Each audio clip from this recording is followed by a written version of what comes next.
Gender politics is clearly an issue, as we're seeing in Northern Ireland at the moment with Arlene Foster. Why did you, as leader of the Greens, struggle on Scottish radio to say what a woman is?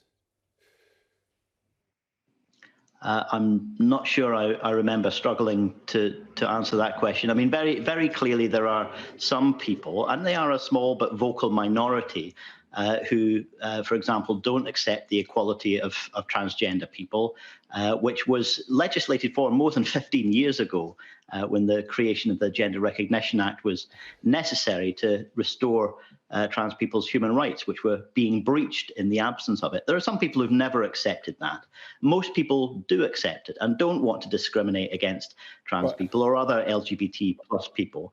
And so should trans people have equal rights with women and equal access to women's spaces?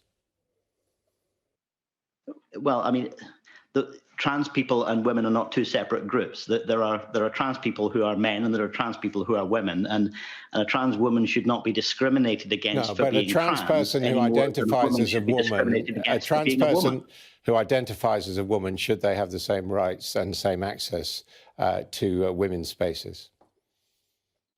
Yes, of course. A trans woman, like a black woman or a Jewish woman or a disabled woman, should not be discriminated against. So a trans woman is a woman in your view, even if they have male genitalia, for example? Well, it's not just my view, it's the law. And the law can be improved. At the moment, the transition process is time-consuming, expensive, and many trans people say quite humiliating. So we need to improve that. And trans healthcare, in the city I'm speaking to you from, Glasgow, the waiting list for a first appointment for trans healthcare is 3 years, not for treatment, just for a first appointment, and up to another year and a half for a follow-up appointment. So there's a great deal that we need to improve about the situation of trans people, a small, marginalised group in our society. And just yesterday, the Scottish Greens, Rainbow Greens, the LGBT network within our party, launched their own manifesto, setting out a really positive agenda for how we can achieve that and much more. And most of Scotland's women's and feminist movement recognise, and have done for years, that trans people's human rights are not a threat to women's human rights. I mean, people will notice that you talk more about trans people than women.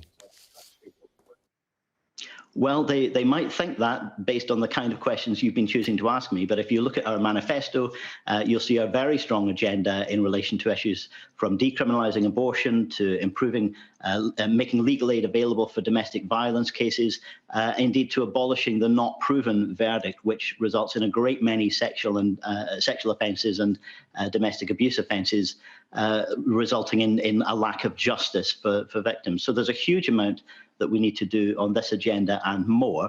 Yeah, for the vast majority of equality organisations and campaigners, there's a recognition that we have made progress as a society toward being more equal. We're going to have to end it there, I'm afraid, Mr. Harvie. Thank you very much indeed.